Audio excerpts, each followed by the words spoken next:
वैशाली जिला के सबसे महत्वपूर्ण सीटों के दावेदारी लालगंज पे, जो जिले की हॉट सीट माना जाता रहा है, और इस सीट पे अक्सर भाजपा ने अपनी डिमांड लगाती रही है कि ये सीट भाजपा के कोटे से चला जाए, और इसके संभावित उम्मीदवार भाजपा से संजय कुमार जी रहे।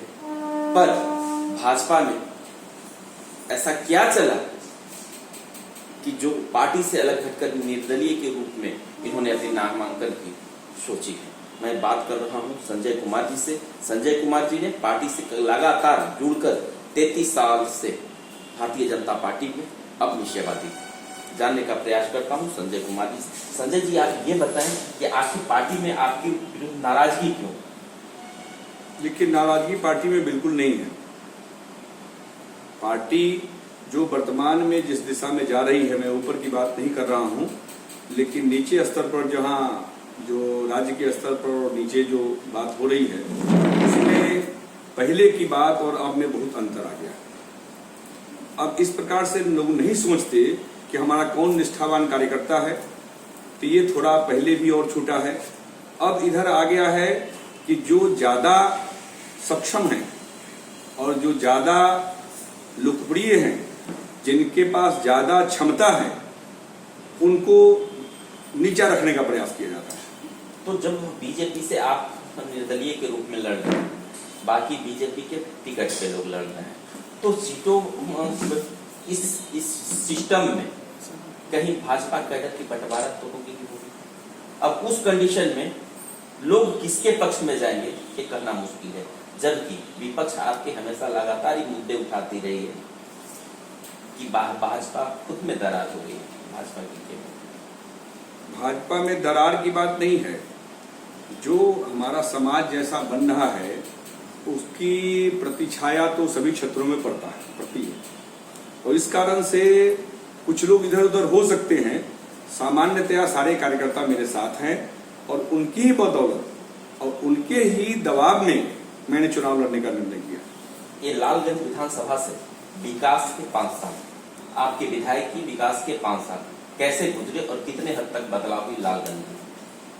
लालगंज में विकास के मामले में विधायक जी तो असफल रहे हैं, और ये बात आपको लालगंज के क्षेत्र में लोगों के बीच जाने से पता चल जाए कि उन्होंने नहीं। सबसे ज्यादा असंतोष अगर बिहार में किसी विधायक के पास साथ रहा है, तो उसमें जो चुनिंदा कुछ क्षेत्र होंगे, उसमें एक लालगंज का भी नाम आता है, तो ये सर्वमिलित है।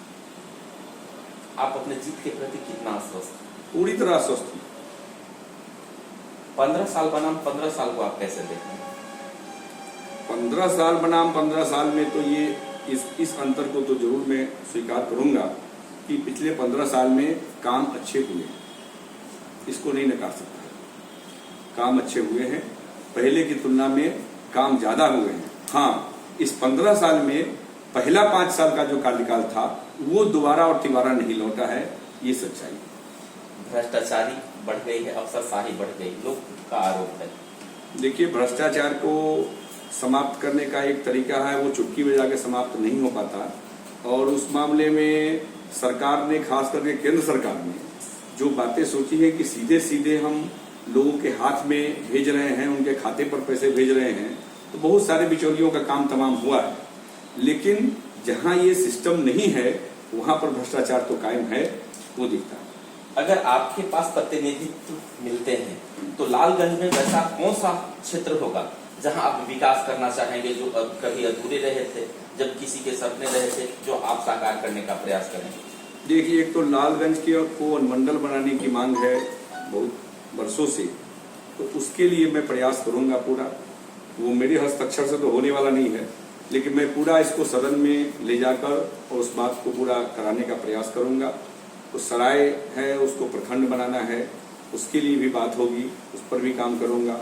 बाकी जो आधारभूत संरचना है इंफ्रास्ट्रक्चर के क्षेत्र में, उसमें जो गड़बड़ियां हैं, उसको भी प्राथमिकता के तौर पर उसको ठीक कराया जाएगा।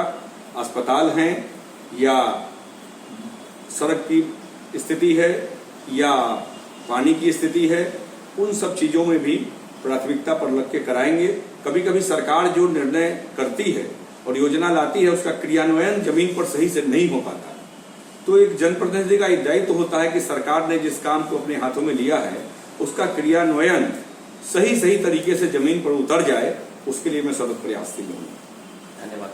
आप देख रहे थे मेरे समक्ष संजय कुमार जी ने बेबाकी से अपनी बात कही और लालगंज के जनताओं को विकास के लिए, चहुमुखी विकास के लिए इन्होंने कामना की है कि अगर हमारी सत्ता में मैं लौटता हूं या मुझे प्रतिनिधित्व मिलती है तो लालगंज की जनता के लिए चहुमुखी विकास की मैं प्रयासरत रहूंगा और इसके लिए मैं निष्ठापूर्वक करता हूँ। न्यूज़ 1 इंडिया के लिए धनंजय वैद्य,